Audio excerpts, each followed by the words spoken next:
Assalamualaikum warahmatullahi wabarakatuh. Waalaikumsalam warahmatullahi wabarakatuh. Selamat sore Bu Yuli. Selamat sore juga. Gimana kabarnya, sudah sehat? Alhamdulillah, ini sedikit demi sedikit dah bisa aktivitas meskipun masih agak lemes.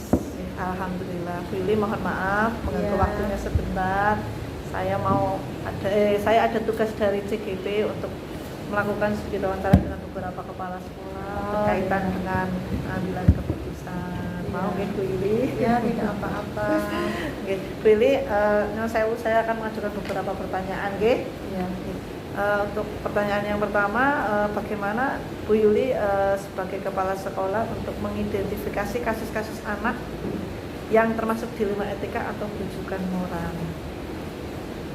Dalam mengidentifikasi kasus, biasanya saya langsung menghadapi kasus tersebut. Artinya, bila terjadi permasalahan di sekolah, biasanya saya langsung melihat kasus itu, kemudian komunikasi dengan anak yang mengalami kasus tersebut. Baru saya simpulkan itu dilema etika atau sebuah rujukan moral, seperti itu. Selama ini bagaimana Bu Yuli sebagai kepala sekolah mengambil keputusan di sekolah, terutama untuk kasus-kasus di mana ada dua kepentingan yang sama-sama benar atau sama-sama mengandung nilai kebajikan? Ya. Kalau untuk mengambil keputusan, biasanya saya langsung rapat dewan guru terlebih dahulu, karena di situ guru lebih lebih bisa mengerti apa kasus itu, karena guru sudah mengetahui perkembangan anak, sehingga ketika terjadi kasus saya langsung koordinasi dengan semua guru yang ada, tidak hanya guru yang menghadapi kasus itu, karena yang namanya anak itu mesti sudah mengenal oleh beberapa guru sudah mengenal anak itu, tidak hanya satu orang, ya, sudah tidak, mengenal karakter. Ya, sehingga ketika terjadi kasus maka saya langsung koordinasi dengan guru yang ada di sekolah terlebih dahulu. Terutama mungkin guru kelas ya? Ya, pertama guru kelas, lalu baru guru yang pernah menghadapi anak tersebut, seperti itu. Nah, nanti kalau memang di situ kami mengalami kebuntuan, baru nanti saya bertindak ke Korwil atau ke kecamatan, paling tidak pengawas dari. Nah, langkah-langkah atau prosedur seperti apa yang biasa Ibu Kepala Sekolah lakukan selama ini? Nah, pertama ketika terjadi kasus, anak saya panggil terlebih dahulu.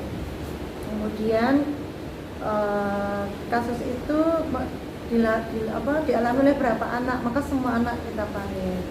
Di situ baru saya menghadapkan dengan guru kelasnya dan guru-guru yang mengenal anak tersebut. Kemudian saya juga berkoordinasi dengan orang tuanya. Orang tuanya biasanya saya ikutkan, tapi mungkin waktunya tidak bersamaan. Jadi setelah saya berembuk dengan anak-anak, musyawarah dengan anak-anak, lalu saya ungkap apa permasalahannya, baru orang tua. Nah, kalau orang tua ternyata sudah bisa selesai, tidak perlu dengan diperpanjang atau tidak perlu minta bantuan dari pihak lain, ya sudah cukup. Tapi ternyata kalau tidak bisa, maka saya langsung memanggil Korwil. Hal-hal apa saja yang selama ini Bu Yuli anggap efektif dalam pengambilan keputusan pada kasus-kasus dilema etika? Kalau yang paling efektif itu bahkan saya koordinasi dengan semua guru. Koordinasi? Ya, koordinasi dengan semua guru. Baru nanti kalau tidak menghasilkan sebuah keputusan, baru ke Korwil. Tapi alhamdulillah selama ini setiap ada kasus itu kalau koordinasi dengan guru biasanya sudah selesai. Menurut Yuli, yang hal-hal yang selama ini menjadikan tantangan dalam pengambilan keputusan kasus dilema etika? Ya, kalau tantangannya biasanya karena kita harus berpihak pada murid, kadang-kadang ketika anak belum bisa mengungkapkan kejujuran, saya harus pandai-pandai menggali kejujuran anak tersebut. Jadi kadang ada anak yang langsung bisa jujur, tapi ada juga anak yang tidak bisa jujur sehingga muter-muter masih menutupi. Menurut saya Bu Yuli, apakah Bu Yuli memiliki sebuah jadwal tertentu dalam sebuah penyelesaian kasus dilema etika? Apakah langsung diselesaikan di tempat atau memiliki jadwal untuk menyelesaikannya sendiri? Bentuk atau prosedur seperti apa yang Bu Yuli jalankan? Kalau jadwal dalam penyelesaian kasus memang tidak pernah saya jadwalkan, tetapi setiap ada masalah saya selalu segera saja diselesaikan. Artinya apabila masalah itu langsung bisa diselesaikan hari itu, selesaikan hari itu. Tapi kalau tidak bisa diselesaikan, ternyata membutuhkan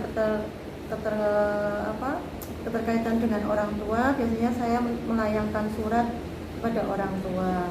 Tapi kalau orang tua itu tidak hadir sampai surat kedua atau ketiga, baru saya berkunjung ke orang tuanya, home visit lah ya. Ya.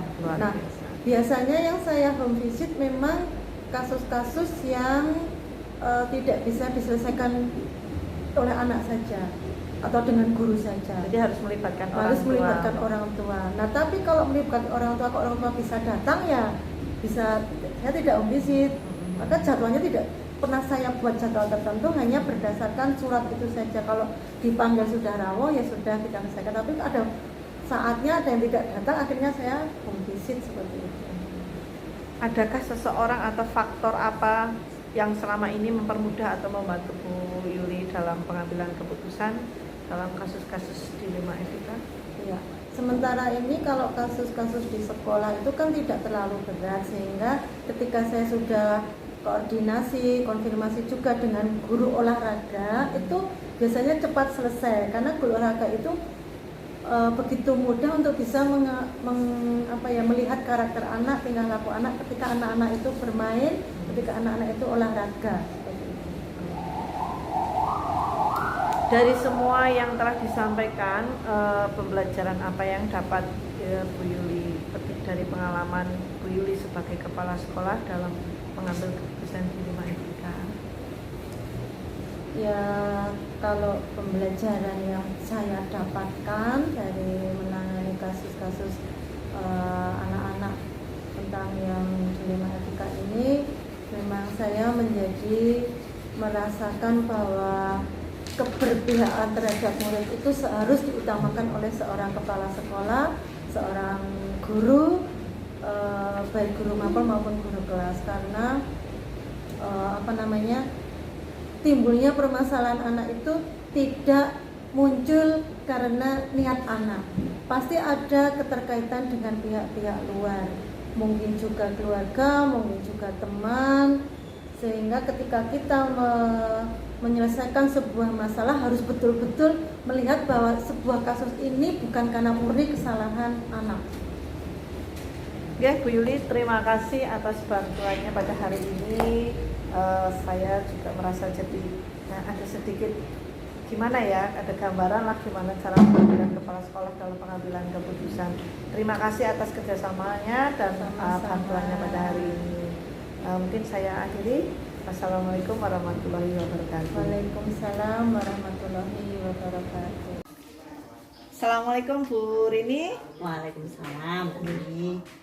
Gimana kabarnya Bu Rini? Alhamdulillah sehat. Mbak Nani sehat? Alhamdulillah. Yeah. Ini kula Bu Esther Bu. Oh, Bu Esther. Biasa dipanggil Bu Noni nggak apa-apa Bu. Nun saya Bu Rini, mengganggu waktu sebentar. Saya mau mewawancarai tentang pengambilan keputusan kepala sekolah. Jadi hanya ada beberapa kepala sekolah yang akan saya wawancarai, termasuk Bu Rini. Boleh nggih Bu Rini? Monggo. Dan saya akan mengajukan beberapa pertanyaan tentang ya mungkin berkaitan dengan dilema etika atau bujukan moral. Sebagai pertanyaan yang pertama, bagaimana Ibu Kepala Sekolah mengidentifikasi kasus anak-anak yang termasuk dilema etika atau bujukan moral? Kasus anak-anak yang dilema etika di SD kami lumayan beragam, ya mungkin karena lingkungan di sini yang lingkungan kriminal, orang tuanya itu tukang parkir, kemudian preman dan sebagainya. Jadi kasus kenakalan anak-anak di sini lumayan banyak.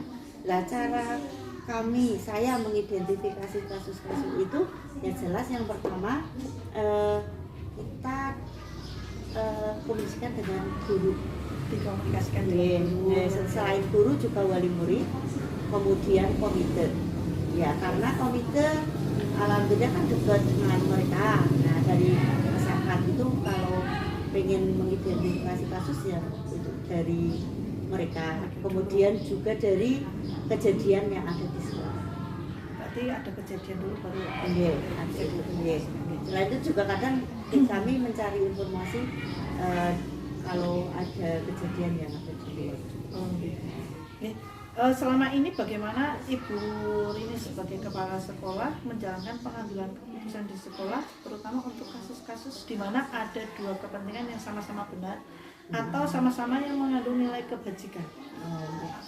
Pengambilan keputusan yang selama ini yang kami lakukan adalah berkoordinasi dengan semua pihak, terutama Dewan Guru. Rapat intern dulu, kemudian selain Dewan Guru saya juga selalu koordinasi dengan komite, dengan dinas, kemudian dengan kelurahan dan polsek juga. Berarti langkah-langkah atau prosedur seperti apa yang biasa Bu Rini sebagai kepala sekolah lakukan selama ini? Langkah-langkah yang pertama rapat Dewan Guru dulu. Rapat dulu. Rapat Dewan Guru. Rapat Dewan Guru, setelah itu baru saya setelah ada keputusan, saya juga sebelum mengambil keputusan saya juga koordinasi dengan pengawas Dabin, pengawas Dabin untuk mengetahui langkah sebaiknya seperti apa. Jadi ya selain itu juga ke wali siswa juga, komite juga. Luar biasa, lengkap sekali.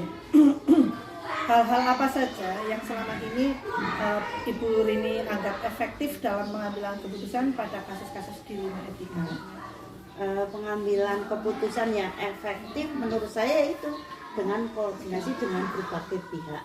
Karena informasinya kan banyak dari kita, jadi untuk meminimalkan salah dalam kita mengambil keputusan.